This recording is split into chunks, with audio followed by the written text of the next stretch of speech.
We want to see the VIX start to close under 20, which is that long-term average. We want to see the VIX continuously close below 20. We had a gap up today. And let's go to the 30-minute chart so we can see this price action.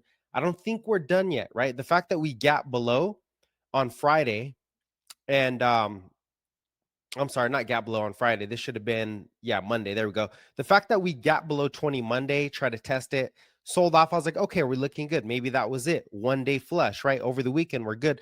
Trump is going to ease and calm things down, but it looks like he's just trying to talk the market down. Hey, chill out. Nothing crazy is going on here. He's giving us the taco. Trump is saying, hey, look, I'm not going to let this take the market apart, but I want to get a good deal, right? So we gap up again because China is saying, hey, you know what? We're not backing down. And then the VIX comes down again. So I think you got to be patient here. You got to be patient for the next 2 weeks. I wouldn't go all in on no position. Stay light.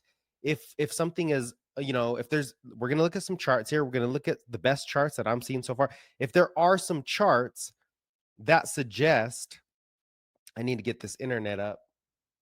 Plugin's not working. If we do get some charts that suggest, hey, it's early, you can get a little more size in, then, hey, I said, follow us on the Discord. Check out the Discord. The link is in the description. I'll go ahead and send it through the comments. Put a D in the comments if you want to see that Discord link, because I'm going to post all my options trades on there, my active options, so you guys can see what I'm looking at. You see my position. I could talk all day, but you want to see action, right? You want to see action. You want to see action or no action. That's what matters, not what somebody says. You want to see what they're actually doing, right? So throw that on there so you guys can see that. And I'll hit your comment right now. We have a different setup today. I'm out of town. I don't have my normal setup, so may not be as entertaining. What up, Hassan? And Hassan's on there throwing his trades too. So, all right, let's get to it. Let me get back to my notes. This is going to be a little different. Okay, so we're looking at the VIX. Can it stay below 20? That's going to give us a little bit of confidence in the bull market bottoming. There is no decisive number like, oh, if it closes at 90, all we know is this. We want to see the VIX more consistently under 20. Hey, the end of the year, we're going to see not the end of the year, end of October is usually the most volatile time until you get that year-end Santa Claus rally. So we're keeping our eye on the VIX.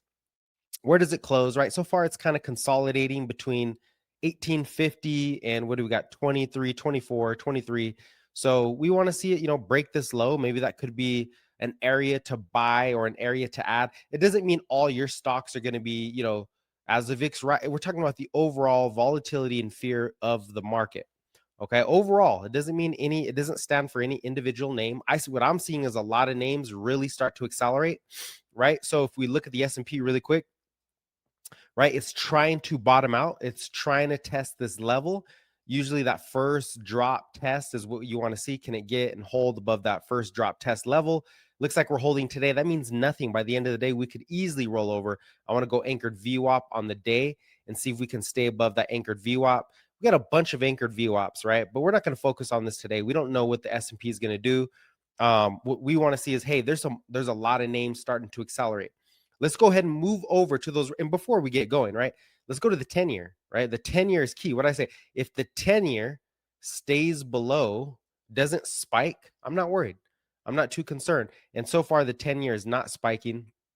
As of Friday, we're still at the same levels. We're still down here. Powell spoke today. What did he say? He said, hey, we have a weak labor market. He didn't tell us too much that we didn't know. He's not going to, surprise anybody.